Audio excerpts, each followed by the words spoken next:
Group రాజకీయాలతో కాంగ్రెస్ సతమతమవుతుంటే రెట్టించిన ఉత్సాహంతో BRS కదం తొక్కుతోంది. కాషాయ పార్టీ తన అదృష్టాన్ని పరీక్షించుకోవడానికి శక్తి వంచన లేకుండా పావులు కదుపుతోంది.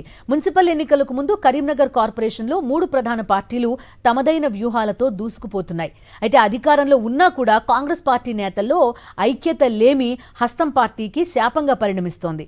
కరీంనగర్ మున్సిపల్ కార్పొరేషన్లో పాగా వేసేందుకు కాంగ్రెస్, బీజేపీ విశ్వ ప్రయత్నాలు చేస్తుంటే బీఆర్ఎస్ మూడోసారి విజయం సాధించడం ఖాయమని ధీమా వ్యక్తం చేస్తోంది. కరీంనగర్ మున్సిపల్ కార్పొరేషన్ ఎన్నికల్లో వరుసగా 3వ విజయం సాధించారని ప్రధాన ప్రతిపక్షమైన భారత రాష్ట్ర సమితి పట్టుదలగా ఉంది. తాజాగా ఆ పార్టీ చేయించుకున్న సర్వేలో కార్పొరేషన్లో గులాబీ పార్టీకి ఎదురే లేదని తేలిందట. దాంతో బీఆర్ఎస్ నాయకత్వంలోనూ శ్రేణుల్లోనూ ఉత్సాహం ఉరకలేస్తోంది. మరోవైపు పాలకపక్షమైన కాంగ్రెస్ మాత్రం ఏటికి ఎదురెదుతున్నట్లే కనిపిస్తోంది. ఉమ్మడి కరీంనగర్ జిల్లాలోనే 3 మంత్రులున్నారు. దుద్దిల శ్రీధర్ బాబు, పొన్నం ప్రభాకర్, అడ్లూరి లక్ష్మణ్లు మంత్రులుగా ఉన్నారు.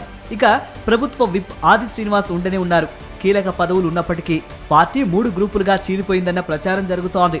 కరీంనగర్ డీసీసీ అధ్యక్షుడి గ్రూప్ 1, కరీంనగర్ నగర పార్టీ అధ్యక్షుడి గ్రూప్ 1, గతంలో ఎమ్మెల్సీగా పోటీ చేసిన నాయకుని గ్రూప్ 1గా కాంగ్రెస్ 3గా చీలిపోయింది. వేరు కుంపట్లు పెట్టుకుని పారాటీని చెరోవైపు లాగుతున్నారు వీళ్లు. ఈ నేపథ్యంలో కార్పొరేషన్ ఎన్నికల్లో పార్టీ అభ్యర్థుల విజయం అంత ఈజీ కాకపోవచ్చంటున్నారు రాజకీయ విశ్లేషకులు. బీఆర్ఎస్ తరపున జిల్లాకు చెందిన సీనియర్ నేత గంగుల కమలాకర్ అంతా తానై అడుగులు వేస్తున్నారు.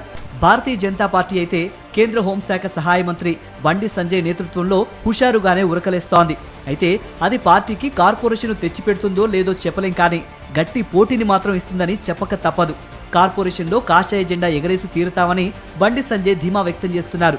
మరి 3 పార్టీల పోరులో చివరకు విజేతగా నిలిచేది ఎవరు అనేది ఎన్నికల తర్వాతనే తేలనుంది.